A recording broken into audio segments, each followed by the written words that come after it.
Hello, welcome to Alfonso Inc. My name is Spencer Alfonso, and today I have my friend Mary with us today. Hello. We're going to be talking about St. Evaleen and the new record. Yay. So, yeah, let's find out what you've been up to, Mary. What's been going on in your life lately? Been traveling a lot and Nice. working a lot and writing a lot of music. Watching my husband Jake play a lot of video games. Nice. What video games? He just beat the new Spider-Man on PS5. Spider-Man 2. And that was very entertaining to watch. And then he also got this game called Sea of Stars that's like a really cool art style, and I ask that anytime he plays it that he plays it so that I can watch. I don't want him to play it by himself because I want to be there because the story is so good. So I need to, I'm only like 30 minutes to an hour in. I need to play that game. You started playing it? Yeah, I love the music. Yeah, the music is music's really so good. Who did you choose to be like your front person? I don't even think I'm far enough for that. I just have two people. I think, you choose like, did you choose the sun or the moon? It doesn't matter for the story, but. I don't even remember. I don't know. I just know I have two kids and there's a third kid that I met, but I haven't found. I just got to the like academy. Gotcha. Like real early. So we're talking about the new St. Evaleen record. It's called Shining On, and we've been working on it for a while, I think.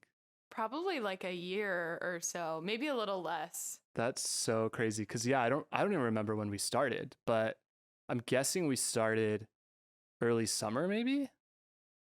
Yeah, or maybe. Even a little bit before that. It's kind of interesting because the album is like, it feels like it's taken a long time, but it also feels like it hasn't taken any time because it's been really fun to work on. It's like, yeah, it's kind of like we block out a lot of time, and then we either end up front loading that time or back loading that time. And in this one, it feels like we back loaded, where we kind of had demos, we had beats, and then a lot of the final shape of the record to me feels like it happened in the studio. Yeah. Which is what we used to do. Right. And then we kind of went to collaborating remotely.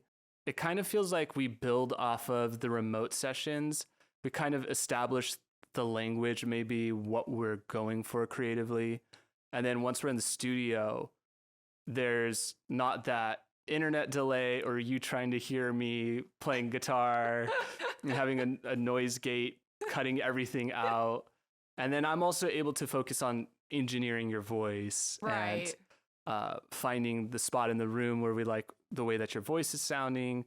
But it's still super lean because by that point, we've kind of narrowed down all the ideas that we've tried and we're kind of leaning in, focusing on what we want. And then the vocal production of that happens super fast. Yeah. It's like 2 hours. We maybe do like 2 or 3 songs. And then we've tailored the lore. Yeah, totally. Exactly. There's a lot of lore tailoring happening at the front, which happens remotely. And then all the magic can happen later on because we've established the world and then we go from there. Yes, I love that. Yeah, and this is now, it essentially is our, let's see, St. Evaleen, Heart to Heart, which is an EP, but really it's just one song away from being an album. And then Ultra, and then Shining On. So that's 4 albums. That's kind of crazy with a lot of singles in between. Yeah. There's a pretty big discography. When we started, I was still very much focused on singles and writing sessions and just kind of letting things happen organically. But then I started to realize that the industry is kind of built around albums. Right. And it's like, oh yeah, as a consumer, I know that. But for some reason, as creatives, it's hard to get into the mindset of, oh, we're making an album, right. because you think of albums as something that needs a ton of marketing, a ton of promotion, touring, and all this stuff.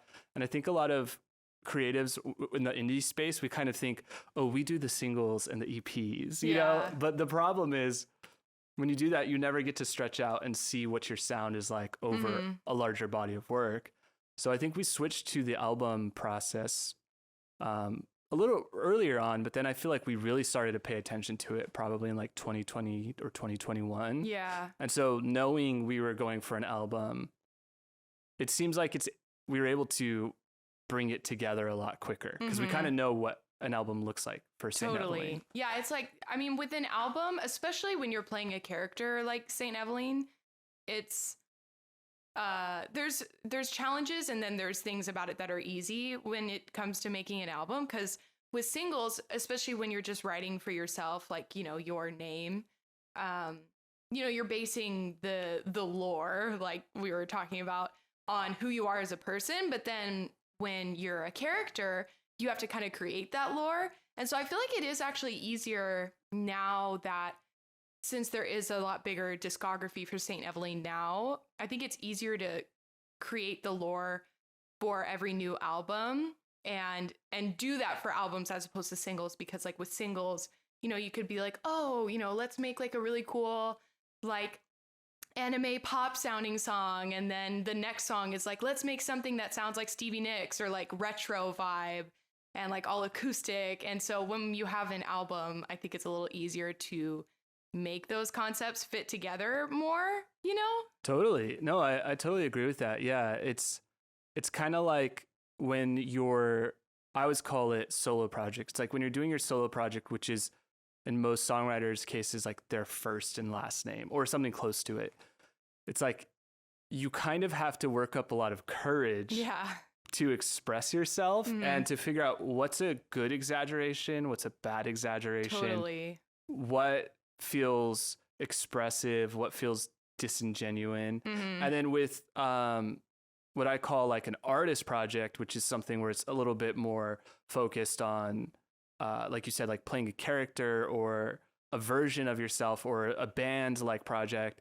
It's like, it's more of a brand and a story that you're designing, you know? Yeah. And I think of like David Bowie versus like Ziggy Stardust. It's like similar, but it's more for the creative than it is for the audience. Like I'm sure you could play someone a David Bowie track and a Ziggy Stardust track, and the consumer who's never heard it might be like, oh yeah, that's the same artist. But if you're deep in it, you know the difference. And that's kind of how I feel with us, where if I'm helping you write a Mary Ives song versus a St. Evaleen song, to someone just watching, it probably looks the exact same. But in both of our heads, we probably have these boundaries that we've created as far as what makes it a Mary Ives versus what makes it a St. Evaleen thing. Right. Mary Ives, it's like we're trying to preserve as much of your original intent as possible. St. Evaleen is literally, it's like you're swapping out the foundation as you go. It's like we start with a melody, and then I change the chords, and then we change the melody over those chords, and then I change the chords again until we're done. Whereas a Mary Ives thing, it's like, I'm going to add like a little bit of tambourine, or I'm going to add a little bit of this, or I'm just going to bring up this component. So it is a different focus. And we also use your voice as an instrument with St. Evaleen. It's like, how raspy can we go? How airy can we go? It's I think of it as in terms of a band, like how front and center do we want this vocalist to be, as opposed to with Mary Ives, the expectation is we should absolutely feature the vocal as the centerpiece.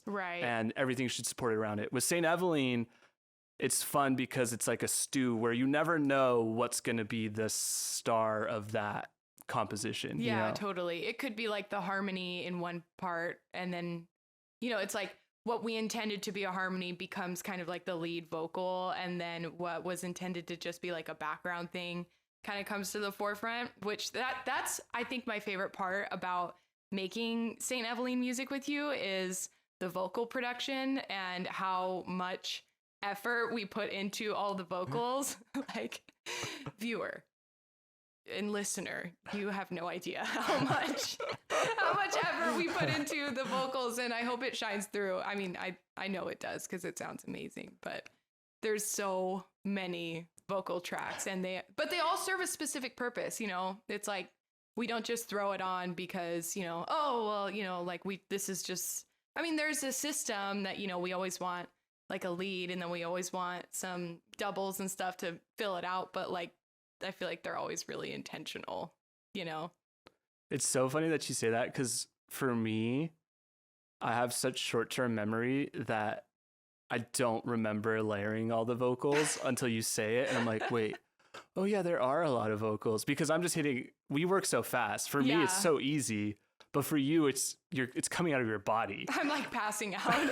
I'm like, record, all right, double, harmony, up one, down one, and for me, it's just so easy. For you, like, can you hold on for a second? For you, you're like sweating. Especially with like in the summer when we're recording in here and you're like, okay, how airy can you go? Like how breathy can it be? And I'm like, I can do, I'll do my best, but I need Mo to stand behind me just in case I'm like passing out.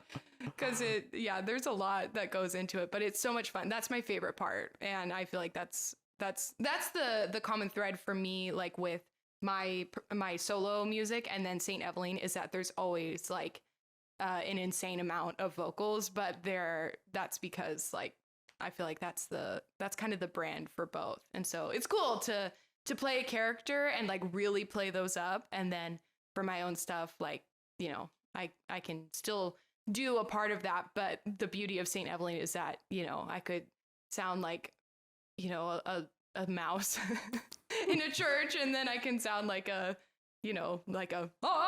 for a singer at another point in time. Yeah, it's kind of since it's more of a record making process for Saint Evaleen, it's like we're shaping everything to the sound that's coming out of the speakers. Mm-hmm. Like that's the whole point for us, like you and I. And so when that's the case, it gives us all this room to manipulate your voice, because we know, well, that's what the drums sound like, then you're going to sound like this. And it's like, it's you and all the instruments are the characters. Yeah. Whereas when you're doing Mary Ives, I imagine you want people to go see you live, sing those songs and be like, yeah, that's the voice I heard on the record.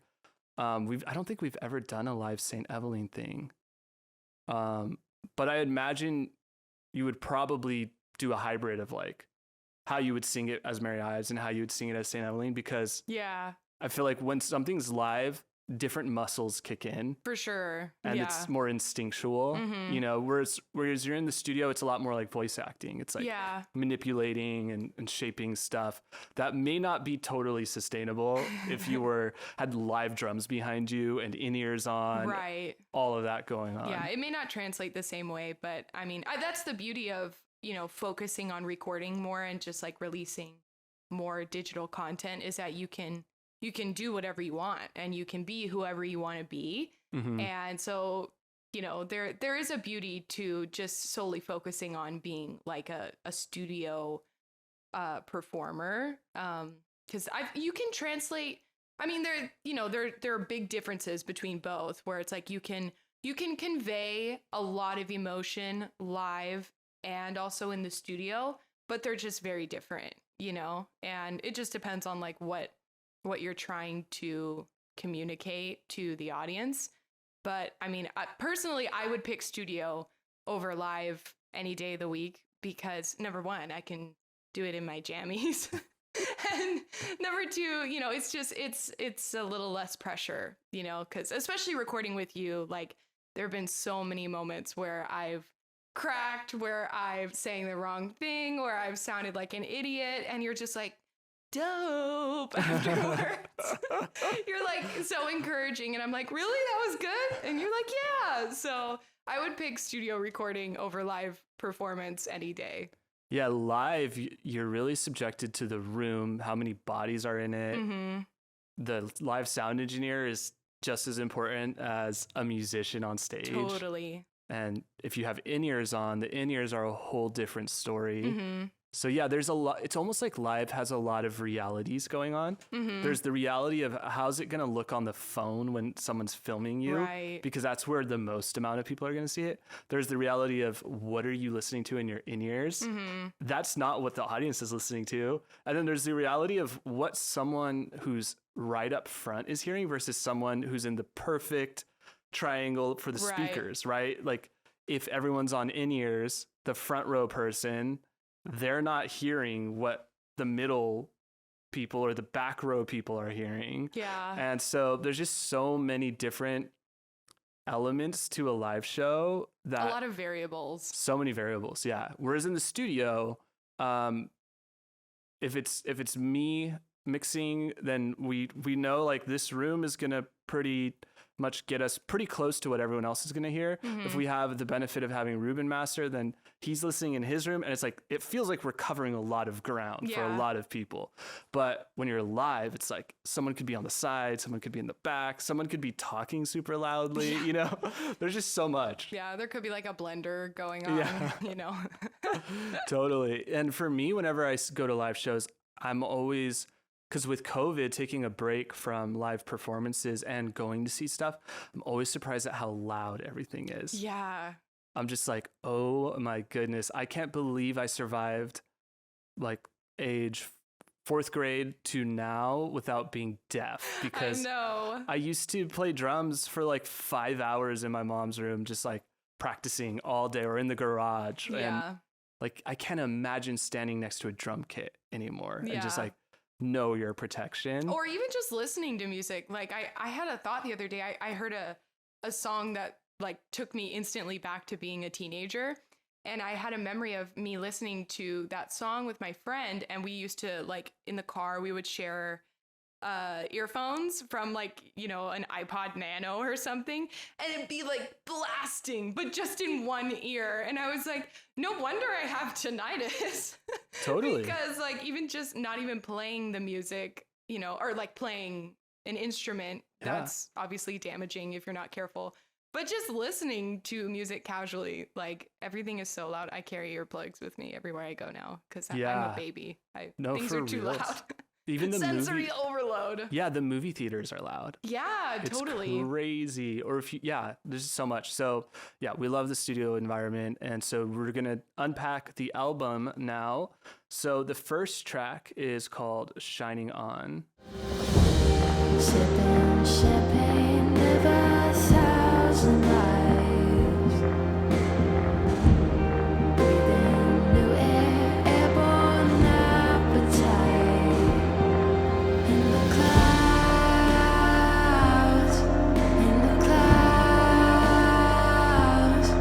float around.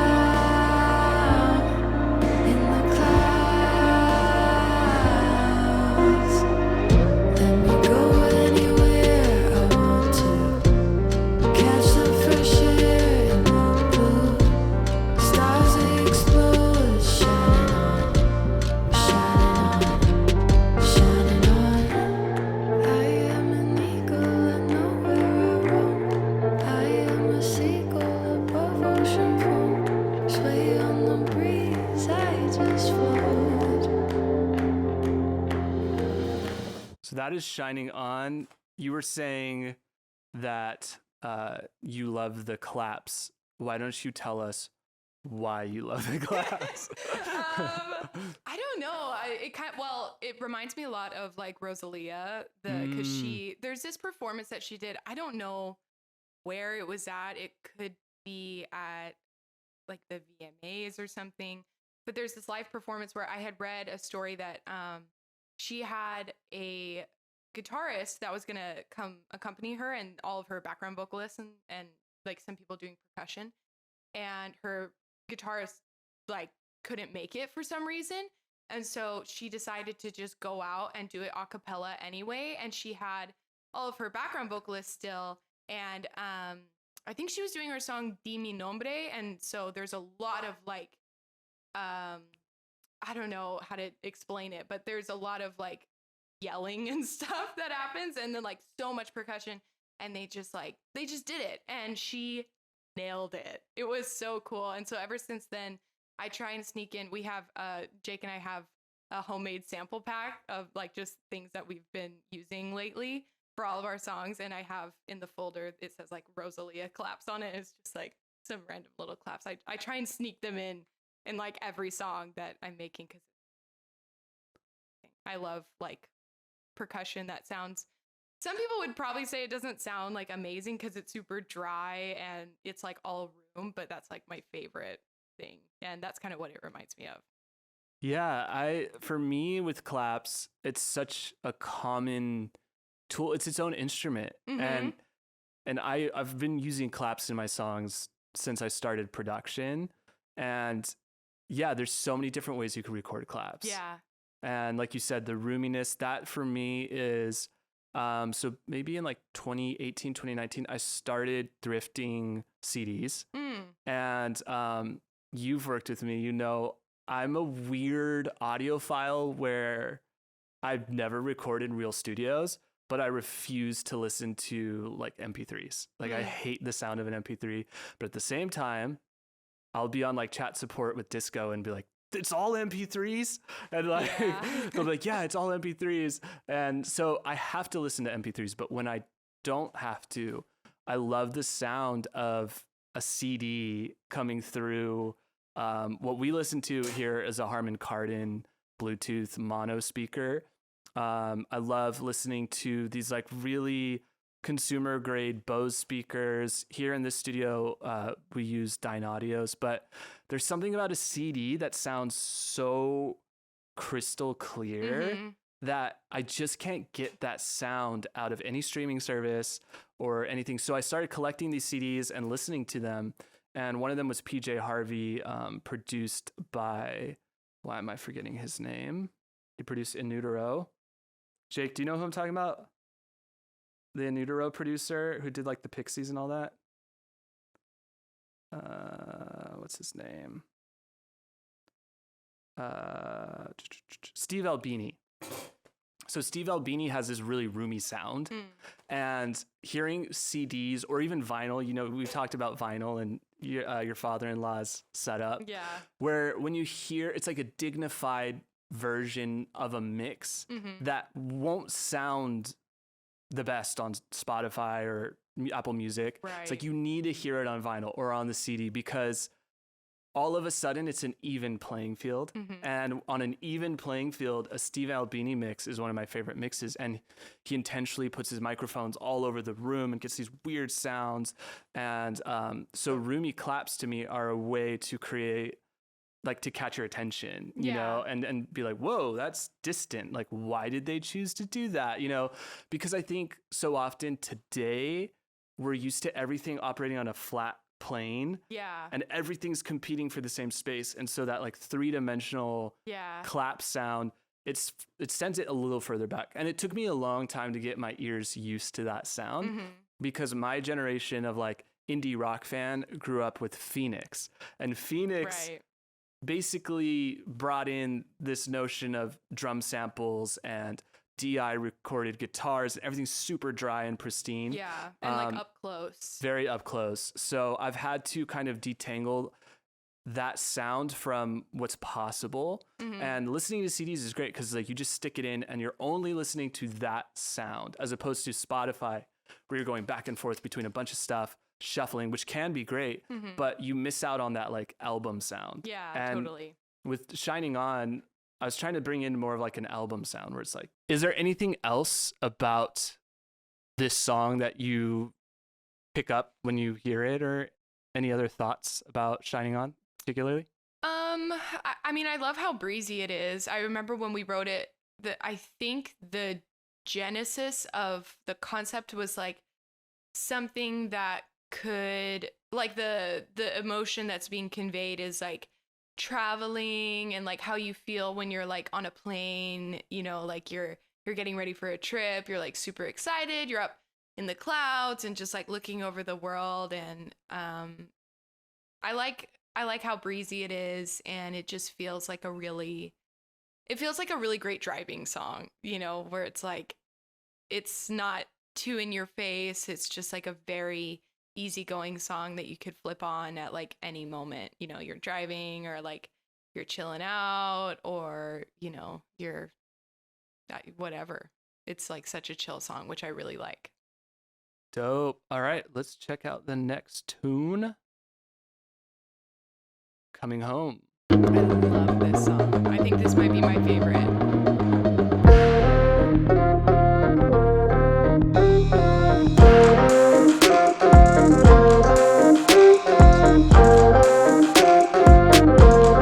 Kiss me through the phone, I'm coming home. I miss your smile, let's talk for a while. Tangerine squeeze, fresh like the sea. Vitamin D, I'll set you free. All the little things, flowers in my dreams, velvet in the breeze. Just stay close to me, baby, coming home. Driving down the road, all I wanna do is give my love to you. I'm coming home, baby. I'm coming home, darling. Coming home, baby. Coming home to be with you all night long.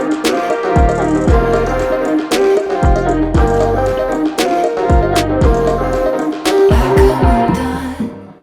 So you said this was your favorite song. I'm curious to hear why. Because so much of the production is, like we said, backloaded. So you come in and do the vocals, and then I'm responding to your vocals and trying to shape something. So we haven't really talked about this song since I finished it. What do you like about it? Everything. I love this song. It has such a vibe. Like it feels very like it feels really accessible, but it also feels kind of like sexy, but not in like a not in like an innuendo kind of way. That it's just like so smooth. I love everything about it. I'm also like when we first started working on the song, it sounded completely different. Like the progression was not the same as it is now. And I am a huge sucker for like a 1 to 2 minor progression. And then like it's ascending. So it feels like you're going somewhere, you know? And that's probably my favorite part.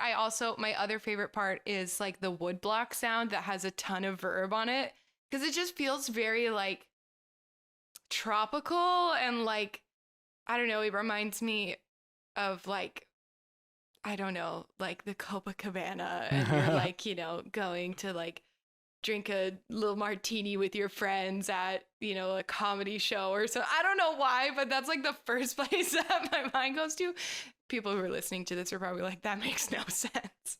But no, I love this song so much. I totally get that because you were traveling to Hawaii and I was hearing about your stories from Hawaii. And I think I was inspired by that and just picturing, because I've never been to Hawaii, but I was also listening to a lot of Beach Boys. Yeah. And realizing that there's a lot of cool textures that you could do from the 60s that add this like warmth, you know, and the plate reverbs and all that stuff. Totally. Again, it's kind of like the claps. It's just like trying to catch people's eye with spatial differences in sounds. Yeah, so I'm really glad you like that one because that one probably went through the most transformation. Yeah, it did. Because, yeah, it's based off of, like you said, 1 to 2, but trying to do that in an interesting way because it is such a classic chord progression that I also kind of call it, I guess I don't know if for reals I have ADHD, but I feel like anyone who knows me would say I probably do. It's like try to lean into that as much as possible with production where if it's pop or pop adjacent, you want to throw all your ideas at the wall and then slowly remove them until there's only the stuff that has to be there. And then with St. Evaleen, my goal is, at least on this record, to make sure that either the loop is something that is hitting home and very pervasive, or the changes in the production are really like intentional. And so this one, I think I wanted the changes to feel as intentional as possible. Yeah. Where it's like, we're going to open up to the chorus and then drop back down to the verses. Yeah. But we're still going to have little things drawing your eye. And that's, again, attributed to this room where it's like the speakers are far away, and then I try to listen far away. So that way I'll just ask myself, like, okay, is there something happening in this verse that draws my attention from a spatial standpoint? Mm-hmm. And so, like, trying to fill up this room with the sound of the record, and then going, all right, where can we mix it up where your eye goes, oh, whoa, what was that over there? You know? So that song, I can vividly remember listening and like, ooh, I could hear one more thing there, or that, you know, in that section. It shows that you put a lot of work into it. It's so good. Another cool thing, like thinking about the lyrics of the song, like I'm coming home. One cool thing that I hadn't really realized until just listening to it, that like the main progressions of the song are like, you know, it's going from 1 to 2 to 3, and then it goes up to the 4 for like the majority of the song. But then when you hit the chorus, I'm coming home, my baby, it starts back on the 1 again, and then it descends as opposed to ascending. But it always comes back home to the 1. And so I feel like the lyrics and the music are touching on the same idea of like wherever we're going, like whether we're going up or we're going down in a literal or metaphorical sense, like you're always coming back home, which now thinking about it is it's way more intentional than I thought. And I think that's what makes the song so inviting, is that there's like, you're always coming back to home base, back to the 1. Totally. So, and the 1 is always really challenging to deal with. It can be cheesy, but I think you did it really well. Yeah. So a lot of that too is looking for ways to do tags where it's like, I love creating a really stylized vocal sample off of the chorus just to create some of that separation before getting back to the verse. And then that kind of allows me to be more courageous with the chorus, because you've kind of spaced out every section so they're not one right after the other. There's these little moments. So I remember discovering like, wait, how am I going to make the 1 or the 3rd feel as satisfying as possible? Yeah. And carving up vocals, choosing words to emphasize, even using like vocal delays can sometimes help. If the melody's moving up, but the vocal delay is like staying at 1, then you're creating almost like the equivalent of like an arpeggiated guitar part. Yeah. Where it's like you're interweaving melodic elements, and that's can just be a little bit more subtle, but still create that complexity. So it's not so simple, you know? Yeah. So cool. Such a good song. So let's check out Supersonic. Mama told me no one would hold me unless I first held on to myself. Went through some bad stuff, learned how to be tough. Now I'm ready for whatever comes my way. It's in my sights now. I keep an eye out for the good, the bad, whatever. I'm all in. I found myself. Look how I've grown. Now I'm stepping up to the plate. I'm coming in hot like a supersonic, automatic with a bomb. I'm in the driver's seat and I won't be leaving. Spreading my wings and learning my freedom. I'm shaking off the dust, I won't accept defeat. So yeah, this song, I would catch myself thinking this was a Mary Ives song because I wasn't Totally. there when you wrote the lyrics, and you demoed out this song. I had to go somewhere, and this was back in 2019, and you fleshed out the song. It was called Bring It On. We had it sitting in the library for 4 years. So long. Yeah. And then what I like to do when we're putting together an album is just bring in anything with your voice on it. Just so maybe we hear something that we didn't hear before, or maybe I've grown as a producer where I have a new take that I want to add to it. And that's what happened in this case is I just try to make sure that there's a through line with all of the records. So bringing in a song with vocals recorded in 2019 helps tie stuff in Right. to make sure because sometimes you could experiment so much with a mix or with a production or a voice that you get far away from home base. Mm-hmm. And so having something ground me from 2019 was fun. So I basically just deleted the music track and just had your vocal soloed and a guitar and just like reharmonized it to fit it with the album. And then I think we eventually re-recorded your vocals too. Yeah, but some of them are still the originals. Like the verses we re-recorded, and then all the pre-choruses and the choruses are the original vocals. That's so crazy. From back then. Yeah, which is really crazy. It's like one really special thing about this song for me personally is that it just feels really rewarding to like have something that from so long ago finally see the light of day, you know? Because I mean, I feel like anybody who's a songwriter or a producer or, you know, anything like that, you write these things, and whether they're full songs or, you know, just like little melodies or lyrics even, they just like sit somewhere on a hard drive or like in your voice memo app or like your notes app or something, and you never get to use them. So it's really rewarding to have something sound so good that was written so long ago. You know, it's like, oh, yay. You know, like the time was not in vain. Like it, you know, when it gets used, it feels really good. Yeah, and I'm sure on the next album there will be demos that will find their way onto the next one. That's what's cool about the process. It feels like you're rolling the boulder up the hill from zero. So I always love when I get to add all this random stuff from over the years and just think with no prejudice, like, what if we use one of these? Yeah. What if we use the verse? What if we use the vocal as a vocal sample? What if we delete the vocals, keep the music, and then later change all the music? Yeah. You know? Yeah. So this one, I wanted to try and bring in like a 90s R&B alternative.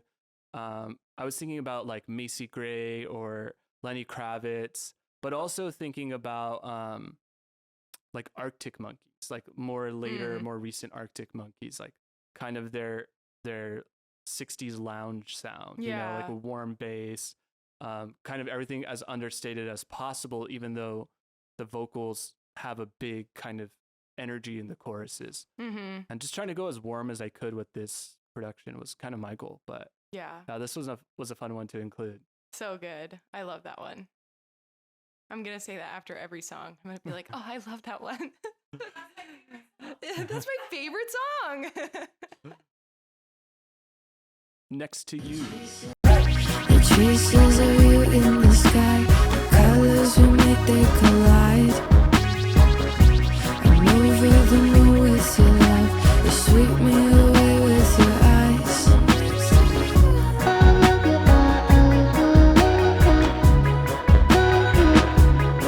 I wanna hold your hand, baby, take the cake. I wanna celebrate, baby, it's your birthday. You're a summer day, a core memory. Yeah, we're not the same, but you're my family. I ain't stressing, baby, you're my blessing.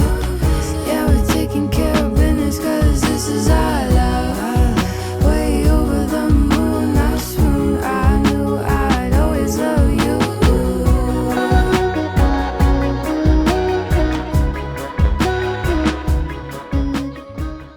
Yeah, this one is probably one of my favorites. It has you written all over. Okay, then let's have you explain what that means. I'm super curious because again, I'm living in this room like with guitars and bass and all this stuff, and just trying to find something that I like. So it's fun to hear from your perspective. You're probably driving somewhere, and I'm sending you the link. Like, yeah, I love this song. This is like when I first heard it, because I think when we were first writing it, it sounded very different than how it ended up. And it's got like a very reggae vibe to it. And it's funny, when I was, when you first sent the link, I think I was at my parents' house. And so I listened to it and I was like, oh my gosh, like this is crazy. I've never like heard my voice in this kind of context before. And my dad walked in the room and he's like a reggae hater. And I was like, Dad, listen to this song. Like, I don't think you're going to like it. And then he's like, why? Did you curse? And I was like, no, I didn't curse. I was like, it's reggae. And he was like, oh, that's fine. And I was like, oh, okay. But yeah, because I'm like very unfamiliar. Like my only kind of knowledge of reggae is like the one Bob Marley song and then like kind of Sublime a little bit. But it just to me sounds like Spencer was listening to a lot of like 90s reggae-esque music, and I like, because I don't even have the language to describe what the inspiration could have been for you, because I'm like very unfamiliar with that genre. But as soon as I heard it, I was like, this is the most Spencer track in the world. But it's like, it's so good because it doesn't feel like it's like appropriating anything, or if it doesn't feel like it's derivative of anything. It feels just like this is like something that you were stoked. Well, I could just like imagine you like really getting into it when you were playing it. And so I love the way that it turned out, because it's like, it was totally different from, I don't even remember what it sounded like originally, but it's like, it's really fun. I love this song. Yeah, this was for me when I was coming off of working on Mozzie Brave, and I knew that Mozzie Brave creates a physical reaction where it's like it raises your heartbeat. And so I was like, well, what should St. Evaleen do? Like, it should lower your heartbeat, you know? So trying to figure out ways to do that where you kind of have this release of tension.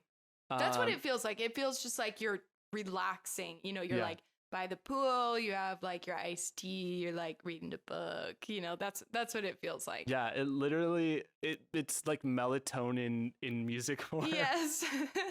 I love that. Because for me, yeah, my job as a producer is to take the vocal and create a emotion as much as possible, because the music has to support the vocal. And so, yeah, I was thinking like, this song sounds like it wants to groove, but how can I do so in a way that lines up with how you sung it? Yeah. And I don't even know if I was thinking reggae. I was just thinking like, one of my favorite bands is 311, and they definitely are reggae influenced. And so I was like, that's the band I was trying to think of just a second ago. Amber when I was saying by 311 is like one of my favorite songs. Yes. Or their cover of The Cure, what is that song called? Love.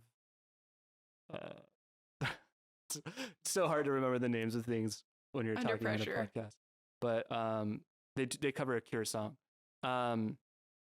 So that, but then also I discovered again in like 2018 all of this reggae music that I'd never listened to, and Afro-Cuban.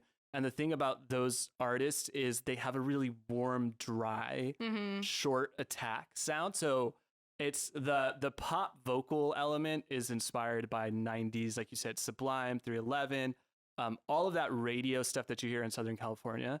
But the production is inspired by like a lot of things, but like David Bowie's Young Americans and all of this kind of like fusion music from like late 70s, early 80s, and just trying to find drum sounds that feel dead, you know, just like really warm, not a lot of sustain, not a lot of brightness, and then trying to get away with as much Moog sub-fatty sounds as possible, where they sound really loungy, you know, and really just like not trying to apologize for the fact that there's like one synth doing everything, you know? So, yeah, a lot of those sounds are just trying to create that melatonin effect and, yeah, just lean into the quirkiness of the song. Yeah. But yeah, there's so much reggae that I need to play for you that you'll be like, oh my God, I could totally see how you're inspired by that. Yeah. I talked about this with Jonathan, but, Orchestra, Baobab, they're not reggae, but they have that, like, it makes you feel like you're, like, this is the music we played at our weddings. It's like drinking rum, and there's like really thick cigar smells coming out of like a dance hall or something, you know? Love that. There's something about like really loud, chill music that is a very cool vibe that I try to go after. Totally. Yeah. I feel like it's really unique. I haven't heard music like that in like the modern, I mean, at least because like I said, I'm not like, super familiar with the genre. So maybe there's some more like exploring that I need to do of modern music that sounds like that. But to me, I haven't heard anything like in the pop realm that sounds like this song. It's really cool. Yeah, it was a lot of fun to make. Melatonin for your ears. That's our tagline. St. Evaleen, melatonin for your ears. Strange World. Lay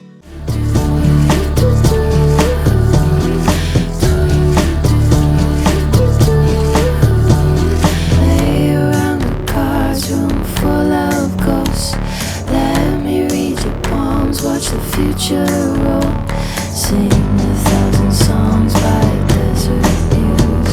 On and on, baby, on and on. This is a strange world lately. I've been feeling maybe I wanna waste my time. I'm an old soul, baby. Keep shining on, love lights up, moving on, moving on.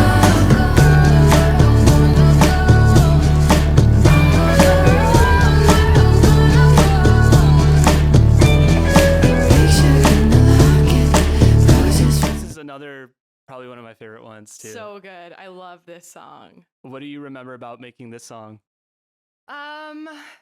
It sounded really different when we first started working on it. There was a lot of like pop horns. I remember we were like, me, you, and Mo were working on the lyrics, and I remember kind of struggling with it. That like we looped that one section.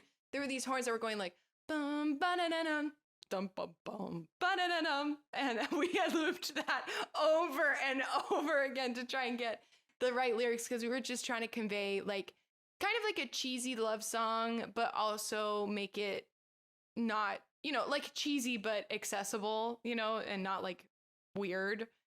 I remember struggling with it, but now like I think it just needed to find its genre, and I love the way that it turned out. Like it has like a lot of, you can tell like, like 60s, 70s singer-songwriter Laurel Canyon vibes, but it also sounds really modern. Like it reminds me of like Harry Styles, like his take on that, genre. And then like, I think my favorite part is the bridge, like when the sub fatty comes in, because it reminds me very much of Alt J, which is like one of my favorite bands of all time.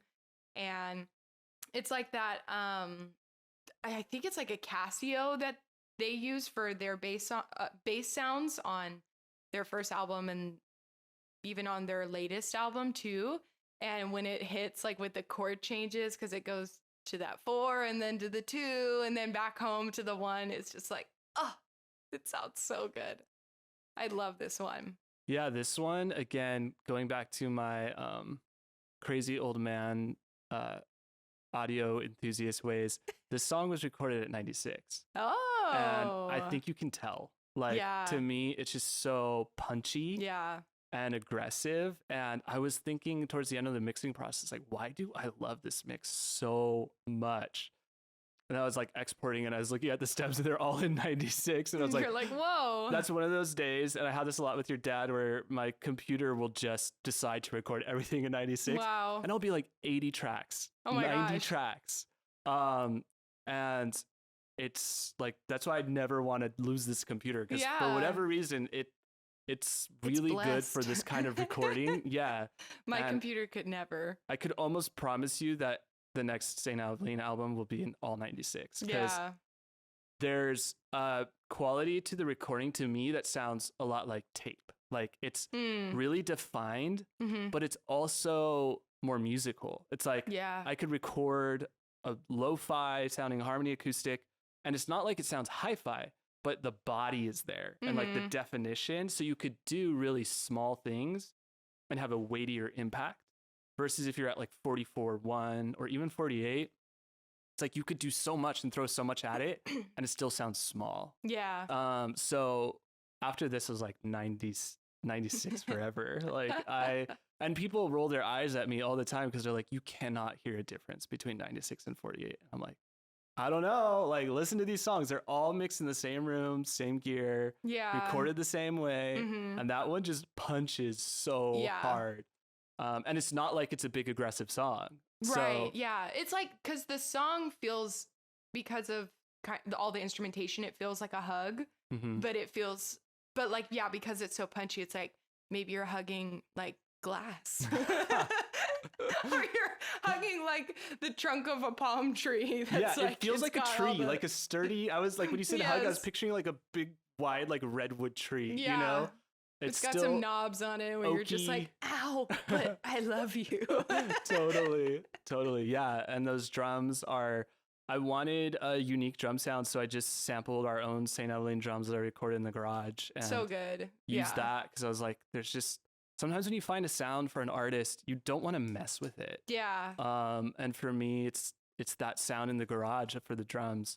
Yeah. But yeah, that song was a lot of fun. And yeah, I think what I've learned from our songwriting process is we could say we're going to write a cheesy love song or a song about travel, but by the time it's done, it's always going to be different. It's like, I always land on mystical and weird. And I love that because that to me is like George Harrison and John Lennon. Totally. It's like finding that trippy Alice in Wonderland's kind of crossover where it makes you feel good. Maybe it could live on a playlist or a blog, but to us, we feel like we stretched ourselves to get to that like weird landing zone where I feel most comfortable. Yeah. Well, and when you produce like that, you're just, you're allowing the song to be what it wants to be. You know, it becomes kind of like a living, breathing organism where, before you're like trying to, I feel like in the past, like I love every single project, every song that we've ever made. But I do feel like in the past, we tried really hard to like, we have a mold and we're trying to fit the song into the mold. But I think now, just because we've grown and we've, also grown like individually and together as collaborators, I think that we're just like letting the songs define the mold. And, we have intentions and, like, obviously there are, if there's like a certain project that we're trying to do, then of course it needs to be a certain way. But at the same time, there's always going to be those little elements of us in there where it's just like, or maybe not even us. It's like, that's just the song. Like it took its own life. Took on its own life. You can edit that part out. It took on its own vibe. Totally. I totally agree. I think, it's like there's so many things that we've never done before on all of these songs. Yeah. But it still sounds like St. Evaleen. Like, totally. That's the balance that we feel probably most comfortable with. She's grown. Yeah, she's grown up. And it's you never want to feel like you're safe. If a record feels too safe, there's something icky about that. And I feel like every time we've pushed ourselves, and so then we're looking at the last record like, that one was so safe. But it's like, we took a lot of strides to get there. Yeah. And then that allowed us to find the strides that we did this. And I'm sure on the next record, we'll look back at this one, like that one was so safe and so simple. That's every songwriter. My favorite song is the one I wrote yesterday or the one I wrote today, Yeah. But it does feel like that because you're just stretching yourself and then you're trying to still find the truth in it. Like it still sounds authentic. It still sounds like us. But yeah, we had to like lift some weights and like run around and like get hyped to try these new ideas that we've never done before. Yeah. But then we could look back and be like, yeah, that was so easy. We totally did that. But it wasn't easy. We stretched ourselves, Yeah. Okay, so next song is Slow Bloom. Sweet like a summer sun glowing, daisies grow and flowers bloom like lazy lovers. Slow bloom morning come, and I'm still your love. Sweet like a summer sun glowing, daisies grow and flowers bloom like lazy lovers. Slow bloom morning comes, and I'm still your love. Wherever you go, if you ramble or you roam, you can come back to my arms here at home. So Yeah, Slow Bloom to me is the song that changed the least because it kind of set the tone for all the other songs. It totally did. It was it was probably one of the first ones that we wrote out of the whole album. Yeah, and I just felt like it's from a songcraft. I'm really proud of how it navigates all of the different sections, you know? Because there's some weird chord progressions in there and weird timings. But yeah, I mean, I don't have much to say about this one just because it didn't evolve. It's basically how it's always sounded from day one. I was inspired by George Harrison or like some Motown kind of chord changes. Yeah. But overall, it's just a simple song. And I just was like, I have nothing to add this late in the process to it. Yeah, that one was, it came together really naturally, which is cool. And listening to it now, like in its final form, it feels a lot like a kind of like a song that you would hear during an episode of Adventure Time or something, where it's I've never seen that show still. I need to watch it. Oh my gosh, it's like my favorite. And all of the songs in that show, I'm pretty sure her name is Rebecca Sugar. I think she writes all of the songs for that. I think she also did the music for Steven Universe as well, or maybe some of it. I think she at least did like the main theme, but all of her songs are always like really sweet, and they have a lot of like, they feel like the kind of songs that like a little kid would write as they're like, you know, running through the meadows or something, but then there's always some form of like electronic element that makes it feel a little bit more grown up. And so it feels like it's like an accessible cartoon, like for kids and for adults, you know? And that's kind of what this song feels like to me, where it's like, you know, I could see like a kid listening to it and being like, oh, you know, this is a cute song. And then it has kind of like a grown up, like, especially with the kind of trap-ish drum beat going on, it feels like kind of sophisticated in like a really cool way. I love how, yeah, the song really just like speaks for itself. It's just a sweet song that it came together really fast. Totally. This one, the only thing I remember about production is always deleting my vocal and it's still being there, like until the very end. Like what it was hidden tracks that whenever I would solo certain, like I'd grab all the vocals, solo them, and bounce the stem, and then I would solo the hidden track. You were haunting the session. Yeah. So I'm most proud of the fact that I found my vocal and deleted it. That's funny. All right. Last song, Polychrome. All my love played out loud. Drink my medicine. Stranger roads feel like home. Roll on with the wind. Someone get me out of bed. Get this feeling out my head.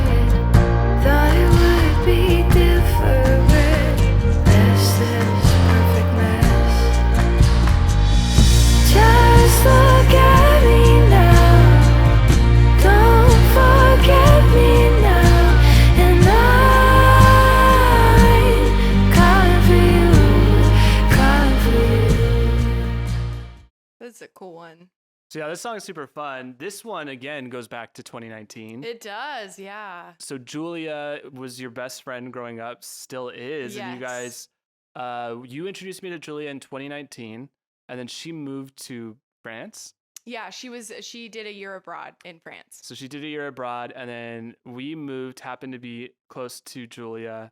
She came over for a writing session, and then I was like, hey, while you're here, let's update this old song you, me, and Mary wrote, and let's try to update it for the new vision that Mary and I had for the record, and she was totally up to it. Yeah. And then she just kind of did her thing. And it's so wild to have two childhood friends on the same track and feel like you guys have similar inspiration or a similar approach to the song, where you guys co-wrote this song, but basically not in the same room. Yeah. I don't think you guys ever were in the same room hearing the new version, right? No, I don't think so. Yeah. So I'd like one day she would come and then the next day you would come. Yeah. It's so fun. Julia's like one of those people, or like one of those artists that you could give her like a pencil and she could like create a song out of it. Or like, you know, you could give her just like one, you know, if you gave her a guitar with one string on it only, she could create some crazy beautiful songs. She's like so well read, and she's got such a beautiful like perspective on the world, and like she's also has a really insane vocabulary, because I had never heard that word polychrome before. To this day I don't know what it means. It's like a mirage, I think. Oh, okay. That makes sense with yeah. See, she's so smart. She's one of those people that read books. Yes. She is always reading, and that is definitely why her songwriting is like top notch. She's incredible. Totally. And it's special for me to have since Saint Evaleen is mostly me, like it's really special to have her on the song, because we've been best friends since we were like 2 years old. Totally. Yeah. And I was like, what a perfect person to co-write a Saint Evaleen song with. Yeah. Like your best friend. You know? It's really sweet. And our voices sound really similar. Like one cool thing I think about this song is that it kind of harkens back to older Saint Evaleen songs, where like we were really going for like the up in your face, like nasally tone, like really pop and like kitschy. And for this album, I feel like we deepened it a lot more and kind of like let it lay back. But this song, it has more of that kind of like more in your face type of tone. And so the two of us like together, there are moments where it's almost like, wait, who's singing what? Like it sounds really similar, which is really cool. That was my goal, because I had vocals from both of you from 2019. And then I got new vocals from you. I had remote vocals. I had in-person vocals. I had in-person vocals from her, from the loft to this den. And then I was like, okay, Mary, I need you to sound like Julia, and I'm going to make Julia sound like you, because I don't want it to sound like an obvious duet. I want people who've never heard Saint Evaleen to be like, does it sound like that person's a little different on that verse? But I didn't want it to distract from the song and feel overly duetty with totally different vocalists, different vibes, you know? And you did a really good job of blending. And that kind of goes back to what we were saying about Saint Evaleen, where you're really gracious as a singer to bend and be moldable to the song. And one, that's a talent, but also that takes a willingness to adapt. And probably your experience playing live and being in like bands and performing with other musicians, it's like it's more natural to adapt when you're coming from a live setting. Yeah. But some vocalists, you could give them that feedback, like, hey, do you mind just like blending this? And they're like, yeah, sure. And then they sing it and it's the exact same. You're like, great, you killed it. All right, moving on. Yeah. But yeah, you did a great job blending with her and creating that cohesiveness that I think we needed. But, I mean, one of my main influences is like Lana Del Rey, because talking about CDs, I had the Born to Die CD my first car was a Saturn. They don't even make those anymore. And it had a CD player in it, and I like absolutely tore that CD up because I was just like, I've never heard any music like this before. I was like 16 or something. And what she does that I've always tried to emulate, just out of like, you know, revering her, is she plays a character on every single one of her songs. I mean, she's Lana Del Rey is a character. I mean, obviously there's a lot of like Elizabeth Grant within Lana Del Rey, but every single song, she's got a different vocal tone. And I've always loved that. And that's one really cool thing about Saint Evaleen, is that we're always trying to go for a specific thing. And so it's just a fun challenge for me to try and like manipulate my voice as much as I can to suit the song. Because I mean, then you end up with products where it's like the what's it called? The reggae song. Next to You. Next to You. I don't know why. Sorry, I blanked. But it's like I've never sang a song like that before. But that's why it's really rewarding to like try and do new things, because then you're like, wow, that's something that I didn't know that I could do. Like tuck that in the arsenal and, you know, in the portfolio. Neatly. Here's my portfolio of all the different sounds I can make. This one's in a suitcase. Yes. This is my mouse interpretation. This is my, old ghost lady interpretation. Yeah. Anyway. Yeah. So yeah. Any last thoughts on the album? Gosh, it's so rewarding that it's finished, and I mean, like I said at the beginning, it feels like it took a long time, but it also feels like it took no time at all. Cause I've enjoyed every single writing session, every, vocal session, all of it. But I think this album has my favorite songs on it. And I think it's just because we really honed in our process of like, it was just me, you and Mo writing and Julia, of course. But like, it was just a really tight unit.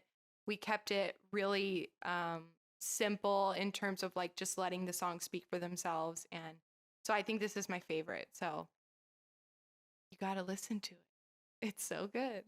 I can't wait for it to come out. Yeah, me too. Yeah, this was super fun. Thanks for chatting about this album with me. And I think that's all we have for today. So thank you guys for watching. Listen to St. Evaleen, stream it, and we will see you guys next time. Bye.